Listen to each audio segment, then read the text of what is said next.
In a previous video, I mentioned my favorite solo piano albums. Today, I am mentioning my favorite influential composers. Stick around.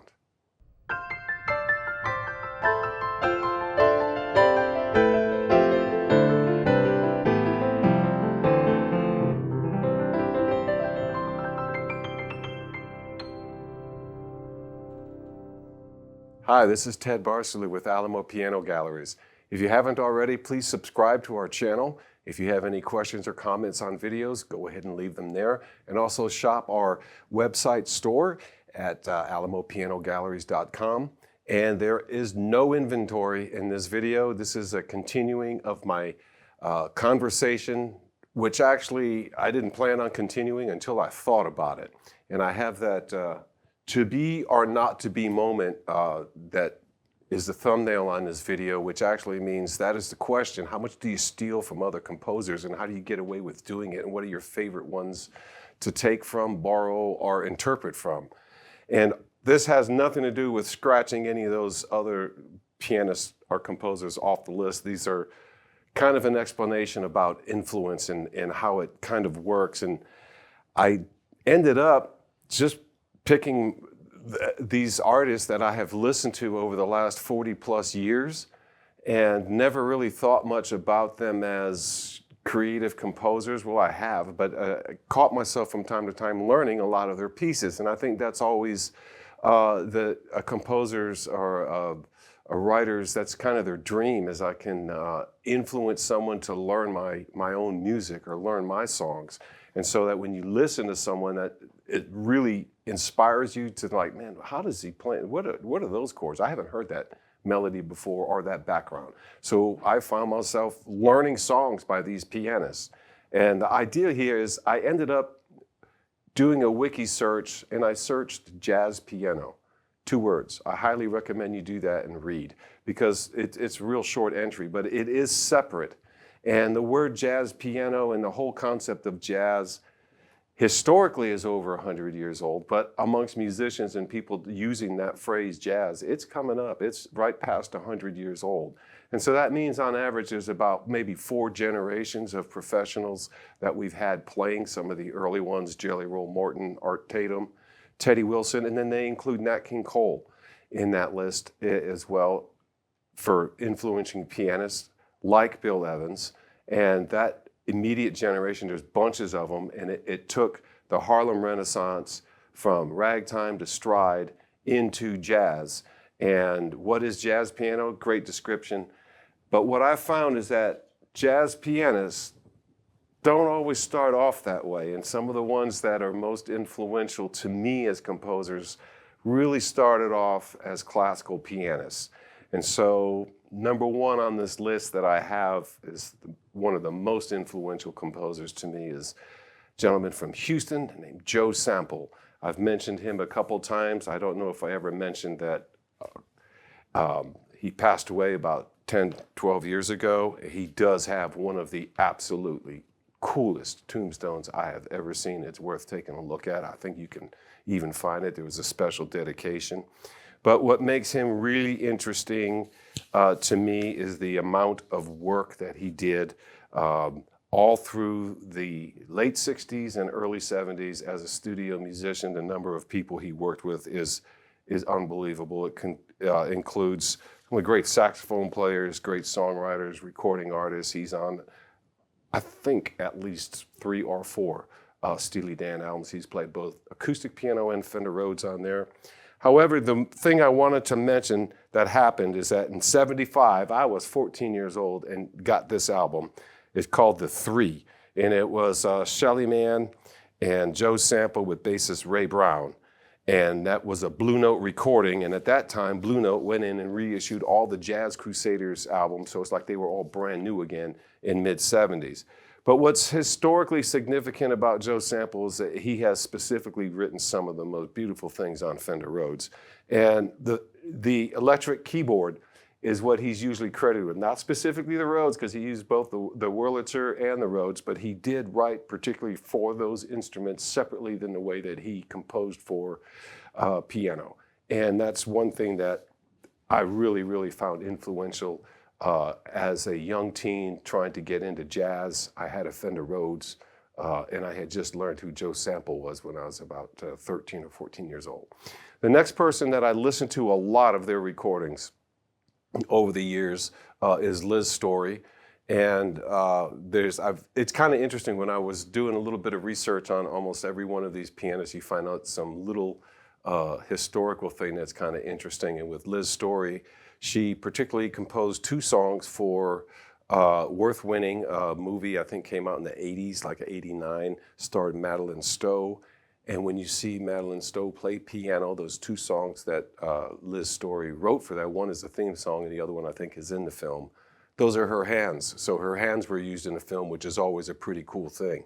And if you particularly write a piece that is used new in a movie, that gives you a certain better kind, well, it gives you royalties. And every time that movie's played, aired, or resold, it's kind of interesting. Liz Story was a Windham Hill artist. I don't know if she still is or not. Played Steinway pianos exclusively. Beautiful, beautiful compositions. Probably, I couldn't say what she's best known for. I've seen her in concert. This is many years ago, and we were all younger then. Michael Hedges was the main act. She was toured with Michael Hedges for a while as an opening act. It was great. Acoustic piano solo artist, acoustic guitar solo artist. Anyway, Michael Hedges played piano that night too. But Liz Story has created some wonderful, wonderful, very inspiring, influential, classically based, but with a little bit more melody to make it a little bit more pop at times.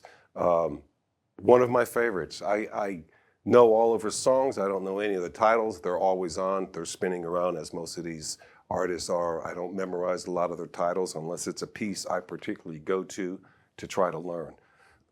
Another very influential pianist in this group is a gentleman by the name of David Lanz. He was with the Narada label. He was probably a little bit more sought after as listening. He was a contemporary, he was selling new album, one at a time, like George Winston was back in the late 70s, early 80s.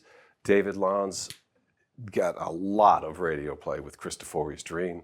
And it's one of the first new age artists that I didn't really latch onto him, but I admired the fact that he was getting a lot of airplay as a solo guy on piano. It was kind of like, hey man, that guy's being rewarded for doing what he does. There's still hope. I can keep working at it.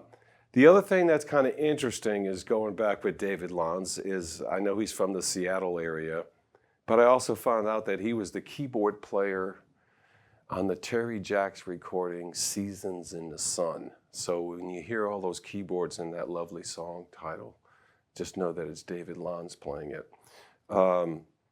Another artist that I want to go to next is Lyle Mays. I cannot say enough great things about Lyle Mays, except that when he was a senior in high school, he transitioned from being a classical pianist to a jazz pianist.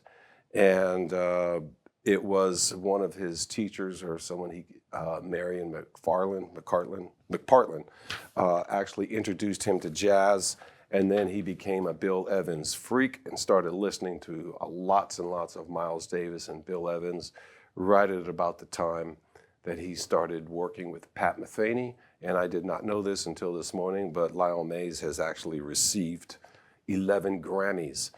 And I had these albums, and I never even knew he was involved in them, but he composed, performed, and recorded dramatic scores for children's audiobooks. And I had kids, and they listened to some of these. And what they are is East of the Sun, West of the Moon, narrated by Max von Sydow. Moses the Lawgiver, told by Ben Kingsley. The Lion and the Lamb, narrated by Amy Grant and Christopher Reeve. The Tale of Mr. Jeremy Fisher and The Tale of Peter Rabbit by Meryl Streep.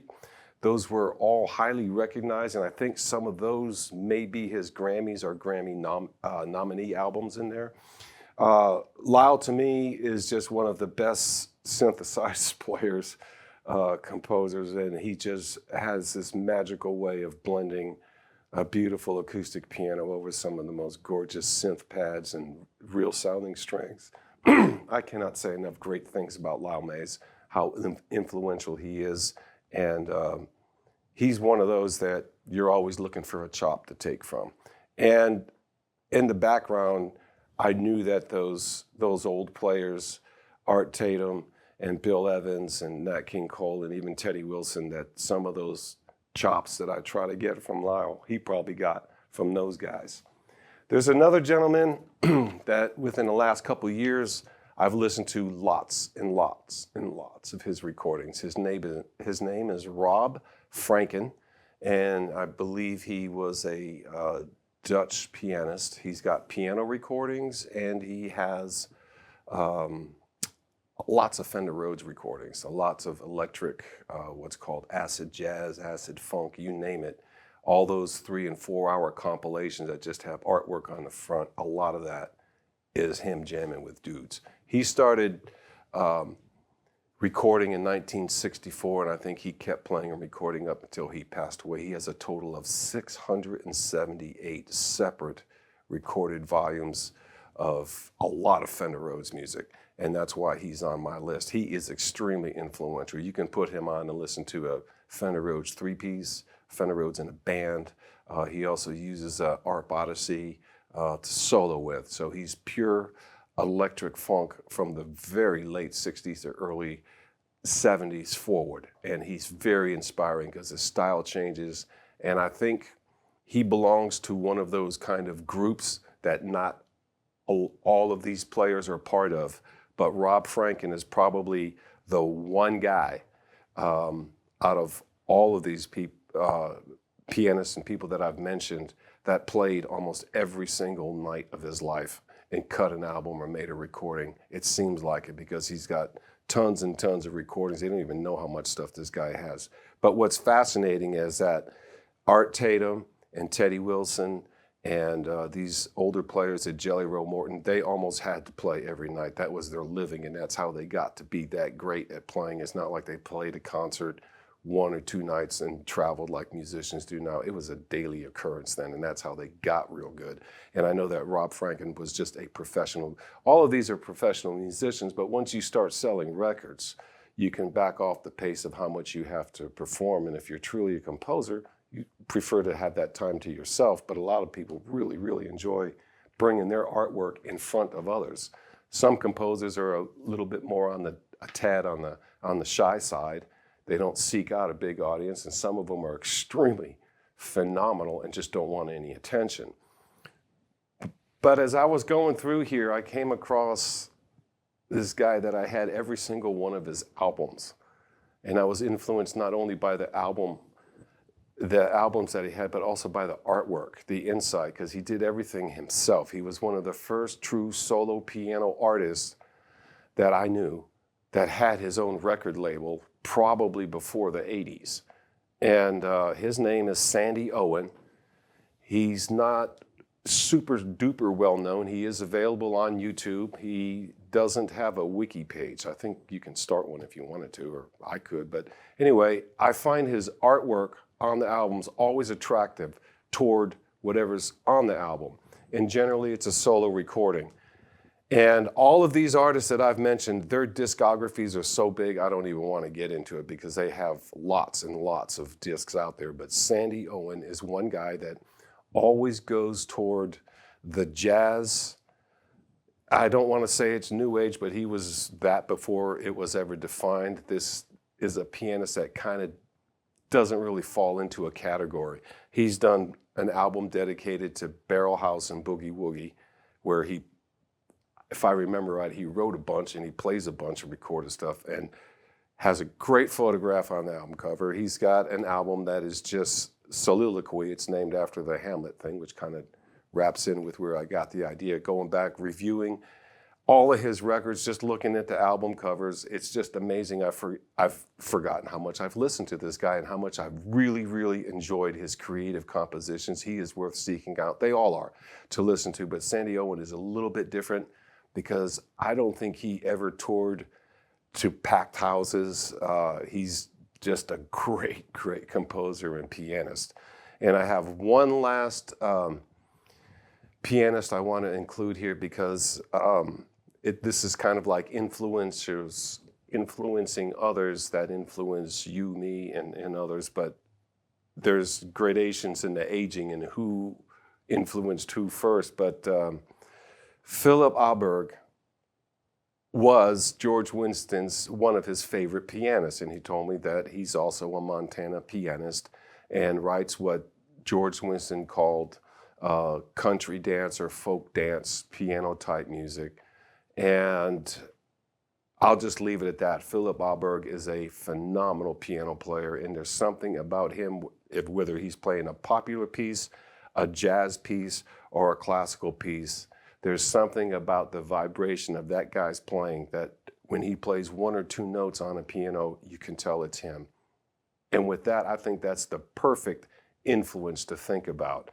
And I also had a lesson. This is one of those piano stories that came to me from Bill Evans through someone that took lessons from him and worked with him knew him for a number of years. He told me that the first thing a professional pianist needs to master is to sit down and breathe and rest and relax, become one with themselves and the instrument so that when they play a note, that string sounds different for you than it does for anyone else. And that was a Bill Evans instruction to one of his players. You can hear an individual in the vibration of a string. I am Ted Barslew. Thank you so much for listening.